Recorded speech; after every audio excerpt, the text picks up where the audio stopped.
В эфире программа «Пациент». Здравствуйте. В канун Дня Победы нам хотелось бы рассказать о работе медиков в годы войны.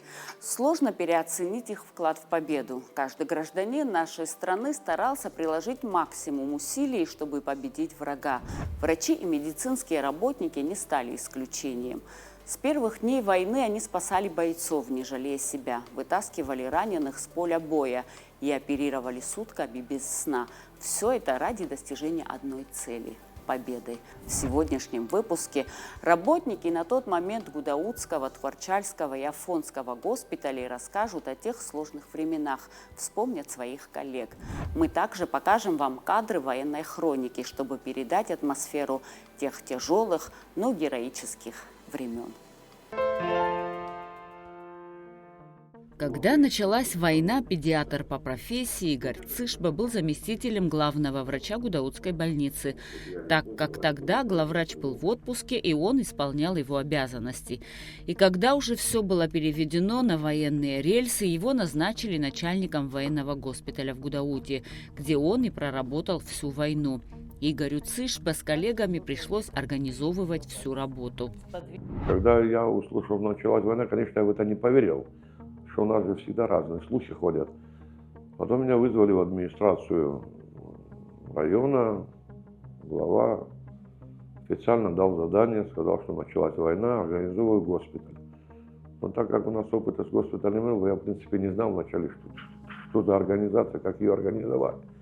Ну, слава богу, потом подъехали ребята, наши коллеги из Сухума, приехали наши коллеги из Кабарды. Был опытный здесь человек, который был в Афгане, врач Кабарды, он знал как-то. И, в общем, все вместе сообща мы организовали госпиталь, головной Гудаутский госпиталь. В первые дни поступили первые раненые, и убитые, к сожалению, были ребята наши. Вот. Ну, сложности какие были? В основном были сложности в начале организации. Потом, да, мы когда уже в колею вошли, все это было организовано, у нас были этапы эвакуации, этапы приема больных, раненых вернее, этапы сортировки. Мы все это очень быстро организовали, по большому счету, потому что ребята, которые приехали, ну, с нами помогали нам, они опытные были, все ребята уже достаточно. А потом сама война уже подсказывала, что как делать надо в процессе работы со мной. Специалисты были, потому что, по большому счету, вся Абхазия была здесь. Ну, все специалисты Абхазии, республиканская больница, Сухумская больница, все наши коллеги вынуждены были работать здесь. А потом, через определенное время, сейчас не могу точно дату назвать, уже приезжали наши коллеги из России, помогали нам, военные врачи, гражданские врачи. Они вахтенным методом приезжали, помогали. Медикаментами государство обеспечивало, финансировало. Мы закупали медикаменты в сочинских аптеках. Там тоже проблем вообще практически не было с медикаментами. Самая главная проблема – это наши ребята, которых мы многих спасли, многих на ноги поставили, но были неуправляемые ранения, которыми несовместимы с жизнью, скажем. Сейчас мы предлагаем вашему вниманию репортаж корреспондента Фатима Кутелия, который был снят во время войны в Гудаутском военном госпитале. Аԥсны хьыԥшымра ахьчараз иқәгылаз ҳарԥарцәа иаӷа иреидыслараҿ аибашьра ишыҟаз шәо еиԥш иҟоуп наӡаӡа иҳацәҭахаз, аха иҟоуп еиуеиԥшым ахәрақәа зауз. Убарҭ рыԥсы аиқәырхараз аҳақьымцәа аԥсарак ҟамҵакәа ухы-иҽны имыцәа излалшо ала ауадаҩрақәа ириааины аус руеит. Иахьа ахәшәтәырҭа аусура дара иуадаҩуп. Ахцәа рыхԥхьаӡароуп заҟа сызҳәом, аха ирацәоуп. Аусураҿы иаҳԥырхагоуп иахьа ҳауаажәлар. Абра иҟоу жәбоит, шәанааилагьы иахьа ижәбеит, аха иахьа хәыҷык хар амам. Аԥхьатәи амшқәа ҳауадақәа, палатақәа ҳазыҩналомызт. Ҳауаажәлар аусура иаҳԥырхагоуп, цәгьалаҵәҟьа иаҳԥырхагоуп. Иаҳҳәеит, еиҭаҳҳәеит, комендатура ааҳагеит, амилициацәа ааҳагеит, аха ҳарыхәом. Ихәны иҟоу зегь шәара шәхәышәтәырҭа иаку, мамзаргьы ихышәшо. Хәцәа зегьы еиҳа ихьанҭоу абрахь иааргоит, аброуп цхрахартахо аха фонги бригада кусрот бзена усрота фонги бригада ко убарт хучик хаусро хучик дырман шалот арахын зирзам гой ирзам гойро хштот ва нас пхара тахозе перхот ва нас тахозе гаарцо ясхаша хаким шо важранз хаус хасфиам ко хайвот хацхраз тахоцхраз герот Аща шусхома.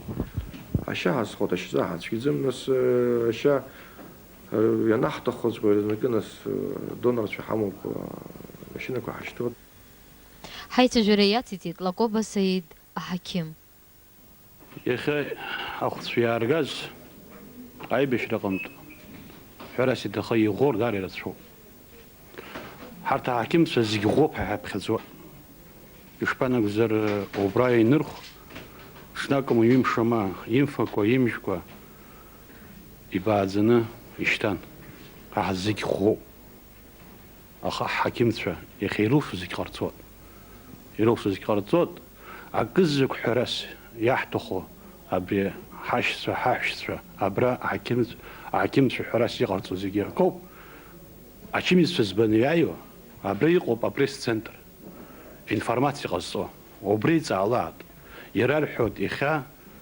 أشيميزي يتقل زاشا أكري تخوما أجيس أكري حري تخوما أكري حري تخوما بري أبريس إنفورماتي لا يقوب يتقاوب أبرا حراس يقحصو حر حواج ورشقة وبري في حس راح تخو أري خوشترتج حكيم تشمي ديفشتوي نرجيد نرخ يميك زكو جاربود أتباليشا وبارت ترواتكوب سветлана خرچلابحا Абас акулара алота нырха ау дыра хакушар хасшыны ижик ахучка с изыqасти нас исымна больницах сайт инатахас сыхай за хучку иqrцо ай хапчер зыqымца зицаз гиqo ирылымшыдзит ахас хучка зигрылши этаж спхедза хуйк иqоп этаж пхедза насги аджаджала ихапчер дгыло урт сиги цхрана чимзи чугартот харт ацхрара змам раз зихшд айхшд змам анд змам Абар Кабардан, Москва, Краснодар, Гебасико, Ачкунча, Торчал, Ачкунча, Зиги, Хрицхраут из Лахалшуала. Я халам шо сара ахура кастот, янхо, гдота янхо, аюна фатук ацана. Абрей аргар, чимзи я ихагылын рычкун епш, нануан дукхшопха, я ихагыло, ацгавчасымы зарахсасымы заргистаху. أتبلي تيغرتو تخرارا أخشر حركارتي تحكيمتشم أخلب شلقنا خلات لتشا وجدوا دجور زقاف سويت خرجلا عدقوب وبري جوف كاتغ وتشاوجيت يبزيني تخراوت أخشى يريد طلب سيرو شغرتو زي ويتك شتخوما درت دالي شيء أتخرارا أتقول شو حمز رتشكيزم حمز Самые тяжелые дни были, когда вот эти были неудачные наступления. Большой поток, к сожалению, убитых и раненых наших ребят поступал. Вот это было самое тяжелое, самое сложное. Сейчас, наверное, с тем, что уже прилично времени прошло, немножечко, наверное, допритупилось все. Но это забыть это невозможно. Просто невозможно. Когда молодых ребят наших, которых, я извиняюсь, еще жизни не видели, не отдавали жизни за свободу Абхазии. Это было самое сложное. Самый тяжелый момент за войну для меня был это, конечно, Ладский вертолет. Вертолет приземлился на военном аэродроме нашем российском. Вот. Мне позвонили руководство, дали команду, бригаду врачей для принятия наших, убитых уже там, погибших. Самое страшное было, когда, конечно, этот люк вертолета открылся и смотреть на эту картину. Но тем не менее, мы врачи нам не должны были это делать, мы сделали. Это, конечно, страшно смотреть на это. По большому счету, эти обугленные трупы несчастные укладывали, что там сортировать. Вот, потом их доставили сюда в морг, здесь уже потом уже организовали похороны, все как-то. Вот это уже правительство занималось. Много родственников приходило, но кто кого узнал бы, там по большому счету угли были. Я тоже участвовал в этом, лично был там. Но население очень сильно помогало. Даже в организации приема раненых помогали. Как села по очереди привозили еду, кормили наших раненых. Ну, волонтерская помощь большая была. Население помогало. Ну, отказа ни в чем не было. В сдаче крови то же самое. Мы выходили, объявляли, что нужна кровь, никто не отказывался. А на то время у вас была какая-то связь, с Творчельской больницей? Конечно. Ну, во-первых, летал вертолет от нас. У нас здесь площадка вертолетная, вот перед въездом в больницу была. Вылетал вертолет отсюда. Мы, естественно, послали продукты, потому что нам очень много помогали, много было гуманитарной помощи именно с продуктами. Наши братья с Северного Кавказа фурами привозили. Мы то, что мог брать вертолет, а мы муку, сахар, там, ну сейчас я не буду перечислять все продукты. Мы, естественно, посылали, обязательно посылали. Люди работали практически в полевых условиях. Но по возможности, крайне тяжелых больных, конечно, они вертолетом переправляли к нам сюда.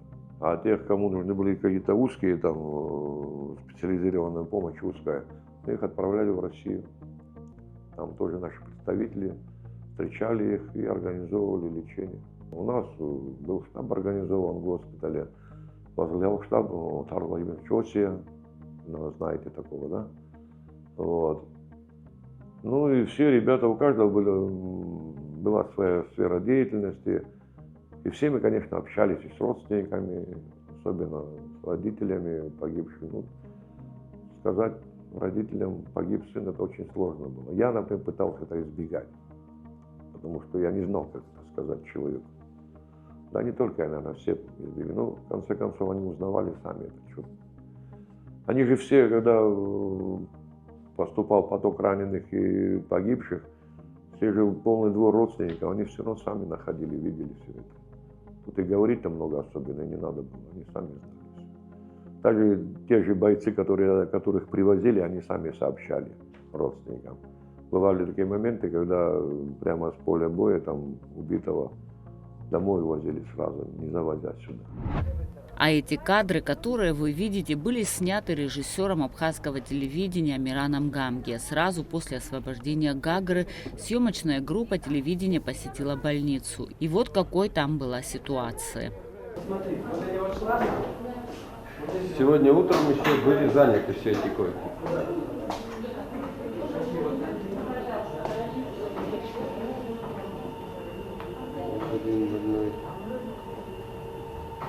Здесь было у него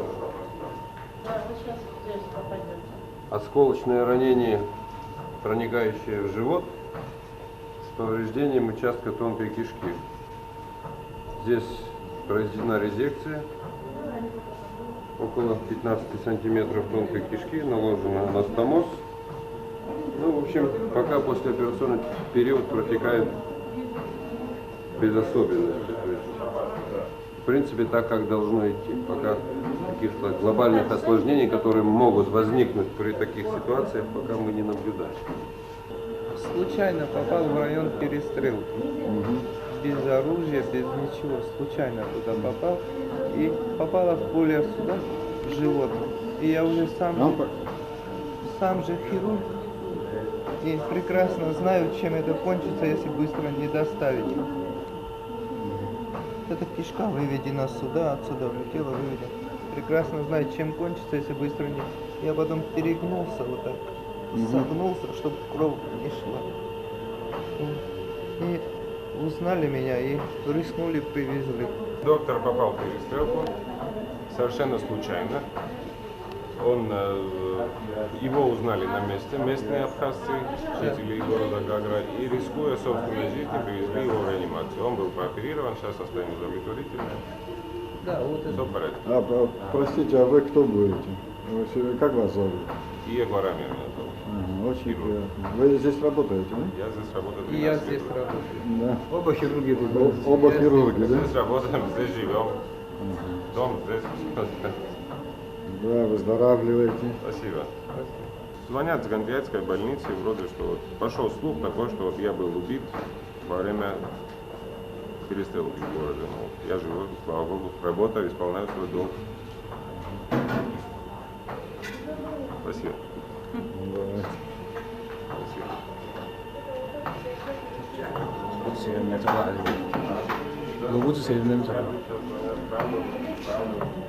Военное время? Вот наши хирурги здесь все. Хирурги всех национальностей, которые трудятся с полной отдачей. А где здесь? А он внизу. А он внизу. Он внизу. КамАЗ у нас после меня второе место занимает по популярности на телевидении.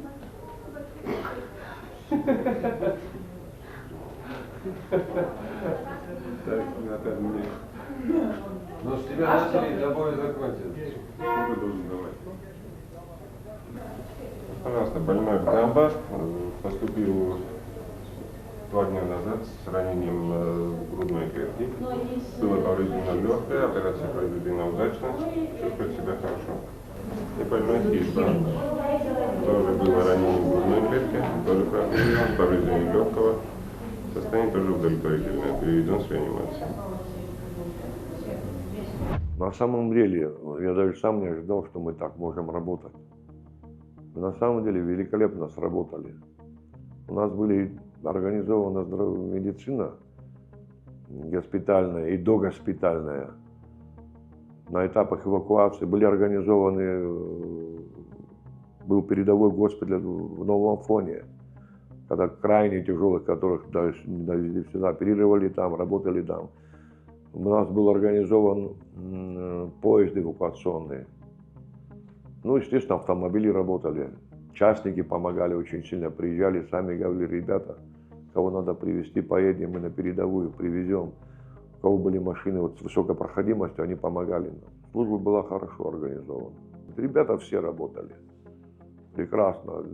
Каждый занимался своим делом, каждый знал, что ему делать надо, и делал ее больше, чем на отлично. Люди жили здесь. Я, например, я живу, в 10 минутах ходьбы отсюда. Я ни одну ночь дома не ночевал, я живу здесь. Все ребята здесь, никто из медиков, никто не уходил отсюда. Огромное спасибо им. Многих, кстати, с нами уже нет. Те, которые были, многие ушли из этой жизни. Наши хирурги, медсестры. Ну и многие еще остались. В том числе и я пока. Сразу после войны Игорь Цышба был назначен главврачом детской больницы в Сухуми, но через некоторое время его вновь назначили главврачом Гудаутской больницы, и проработал он до 2014 года. Игорь Георгиевич и сегодня работает. Он является заместителем главврача Гудаутской больницы. «У нас прекрасная молодежь, и надо дать им дорогу», — говорит он. Врач-анестезиолог республиканской больницы Вартуш Саакян буквально перед войной окончила медицинский институт в Саратове и проходила интернатуру в Сухумской республиканской больнице. Сама она живет в Ишире и во время войны ходила в Афонский госпиталь, чтобы помочь. В Афоне, конечно, была уже жуткая обстановка, раненые, тяжелые. Все мы выполняли свой профессиональный долг, кто как мог. Тогда был Марик Микамба и Лев Забетович Аргун. Они курировали все это дело. Обстановка, конечно, постоянно были на ногах, постоянно на напряжениях, постоянно принимали раненых ребят наших. Конечно, медикаментов всем хватало, беспроблемно. Все работали сплоченно, невзирая ни на что. Надо, значит надо. Даже никто ни в чем не зарекался, что мы не можем. Нужно, мы все знали, на что идем, куда мы пришли и как надо себя вести. Этому, конечно, должное надо дать молодым девочкам, которые 24 часа не отходили от раненых наших пациентов. Было там и по 18, и по 20 больных только по реанимации, не говоря уже по палатам, по этажам. А там оперировали кто тогда? Славик Аргун оперировал, Тужба Андрей был, анестезиолог Харабова Аркадий Родионович, с которым мы сейчас тоже вместе работаем по сегодняшний день. В общем, девочки были замечательные по всем отделениям. Под дизелями, под свечками приходилось оперировать и работать, и перевязки, и спасать, и наркозы давать. Ситуация всегда была напряженная. Но, я говорю, дух патриотизма, он никогда не унывал, ни у кого. И это, конечно, спасало всех. Дайте вообще, воды дайте. Молодцов. Не будет, не будет. Ничего не будет. Штатив принеси, Это, куда, как же? Дерзмава.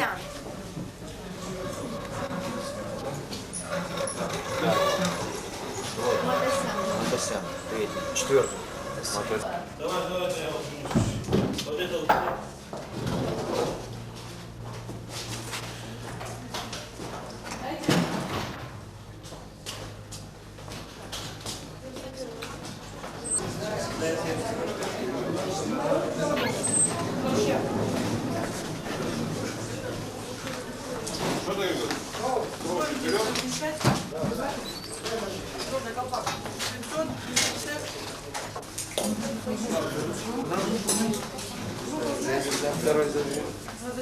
Сегодня, в общем-то, был тяжелый день для сотрудников госпиталя.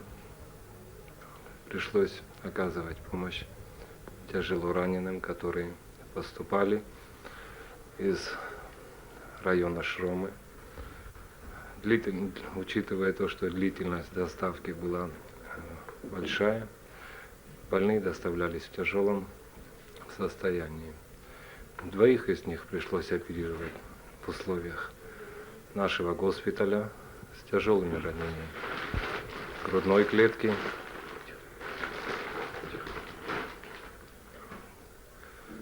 После операции состояние этих раненых соответствует тяжести перенесенной операции.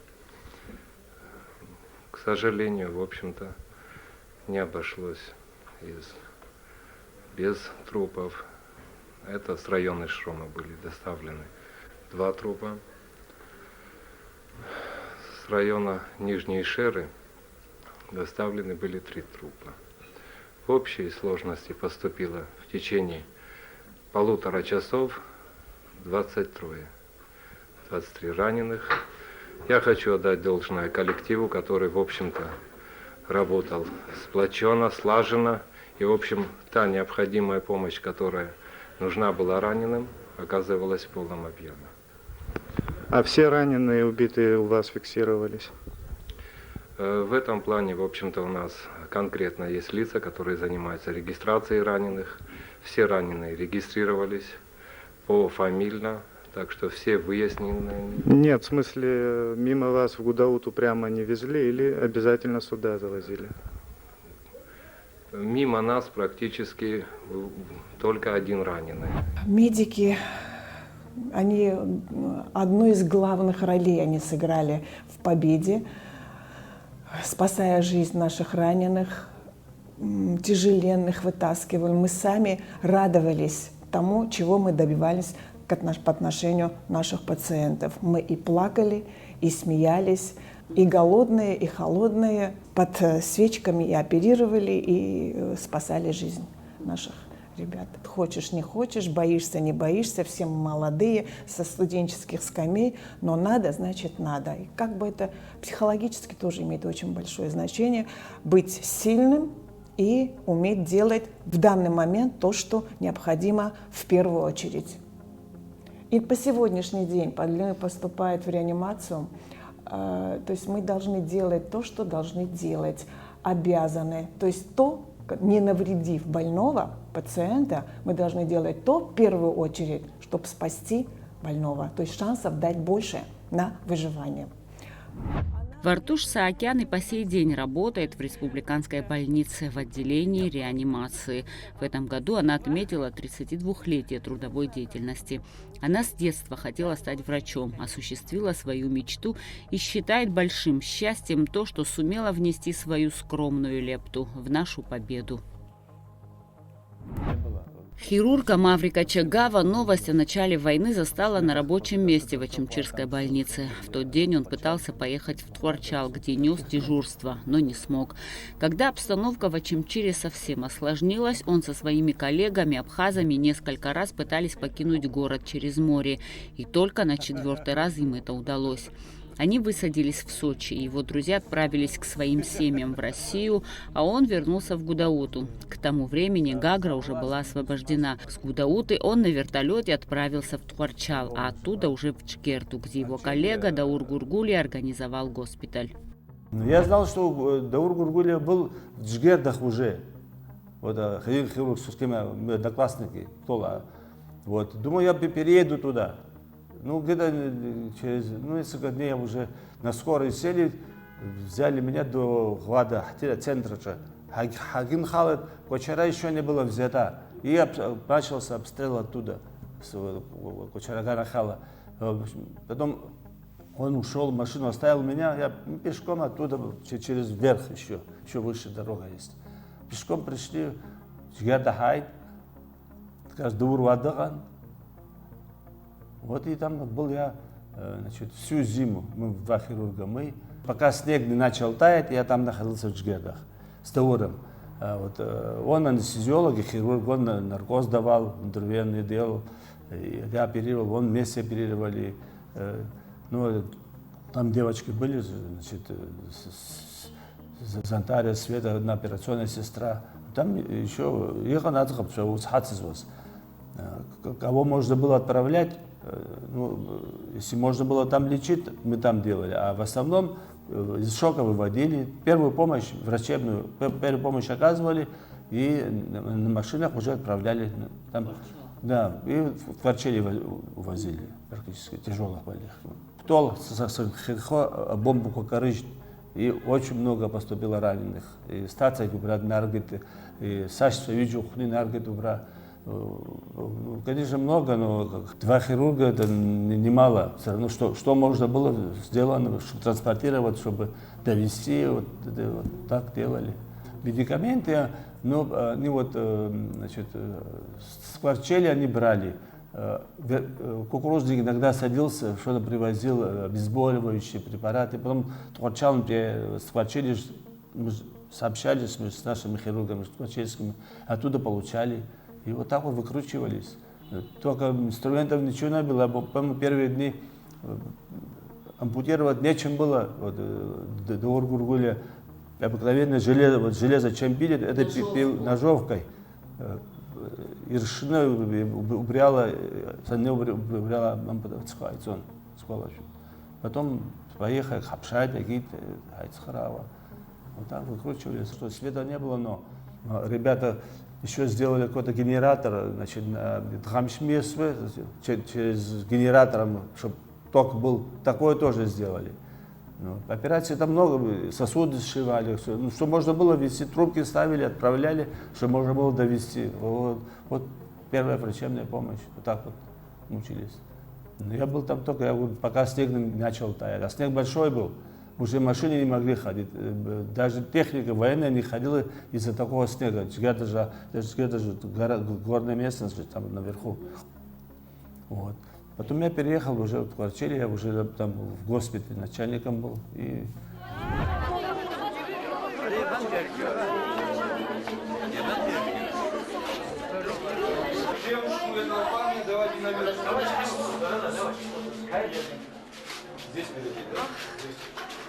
Я сейчас там приготовлю одного, значит, здесь переодеть. Столько никому не надо.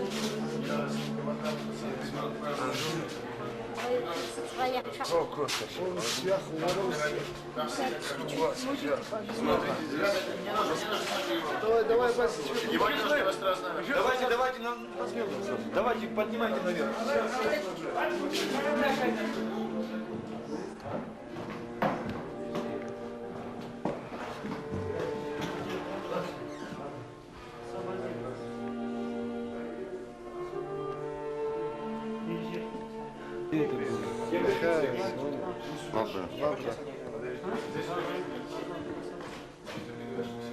Лабра взяли, лабра ничего не дал.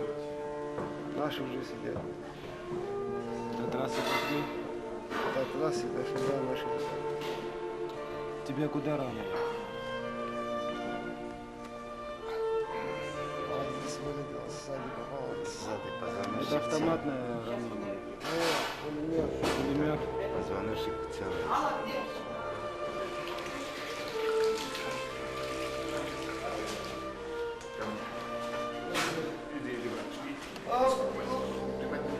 Туда, носилку берите. Носилку убираем? Убирай носилку, убирай.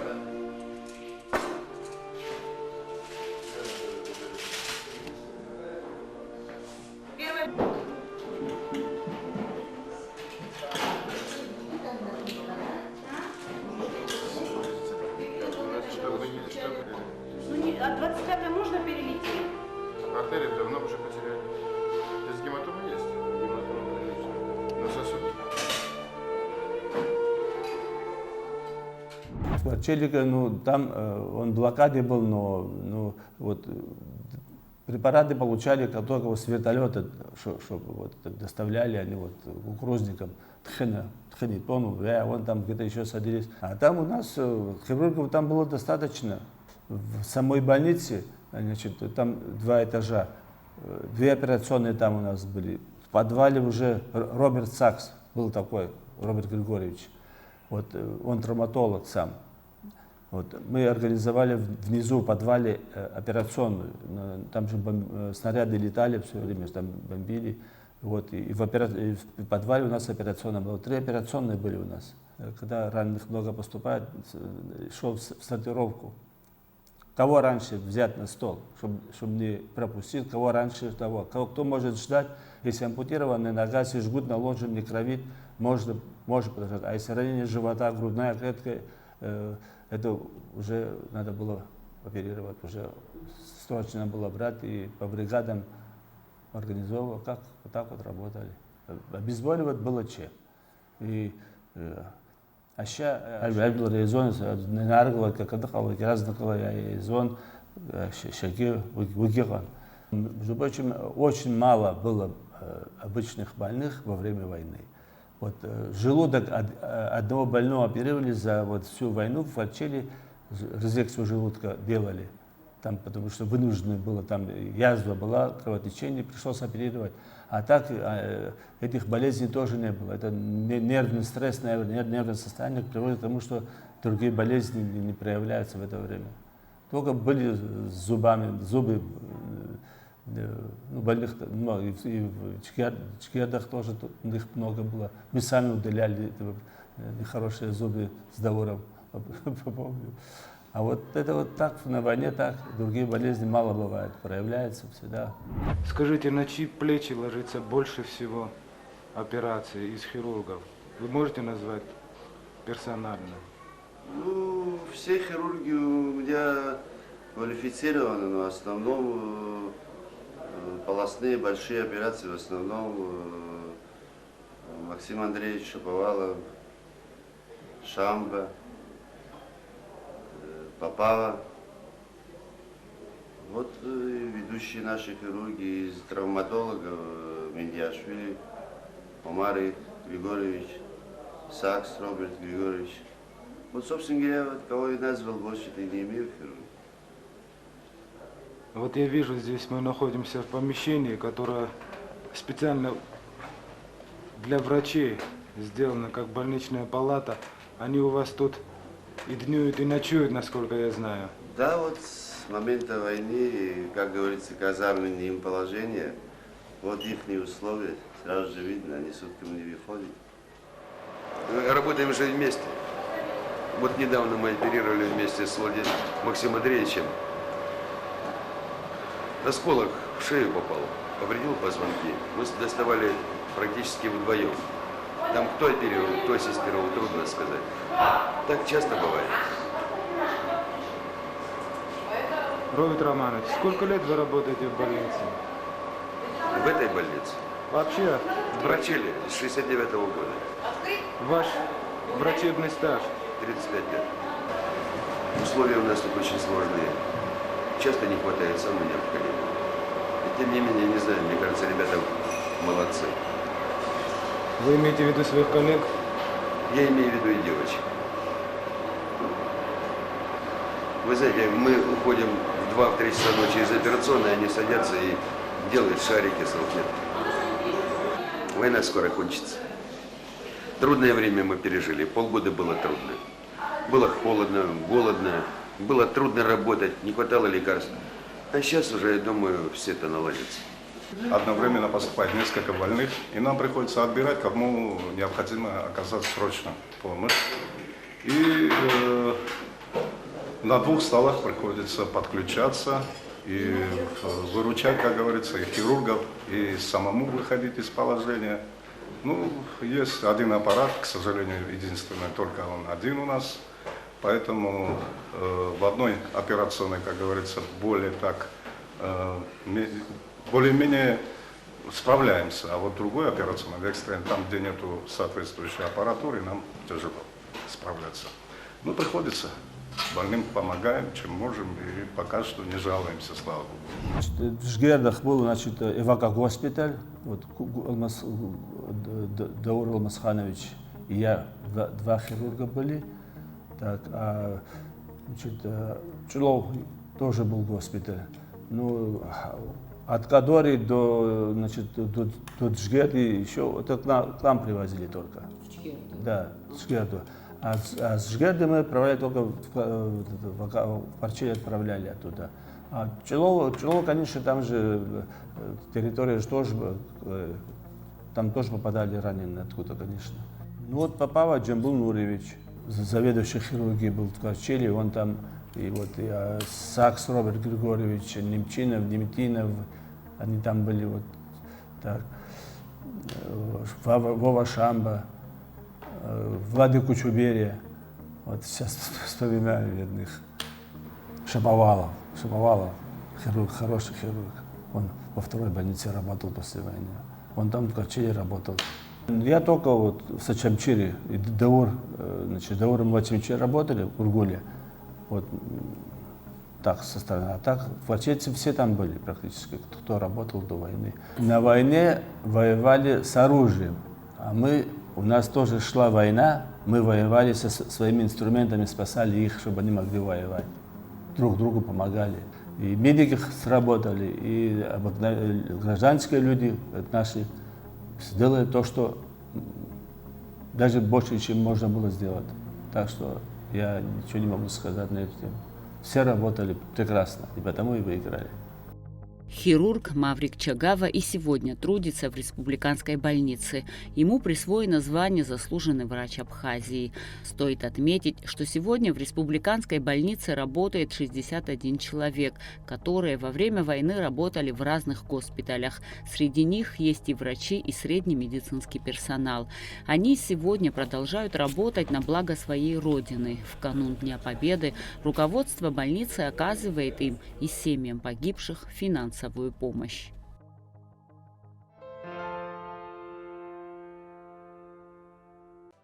Абхазских медиков не сломили ужасы войны. Они не теряли боевого духа и спасали жизни. Они остались верными своему долгу и родине в самые тяжелые времена. Бойцы абхазской армии ежедневно совершали подвиги на полях сражений, а наши врачи вырывали из лап смерти тяжелораненых. За свой труд многие отмечены боевыми и государственными наградами. Хочется поздравить всех медиков с Днем Победы и Независимости и пожелать им здоровья и мирного неба над головой. С праздником! На этом я прощаюсь с вами. Будьте здоровы и до новых встреч!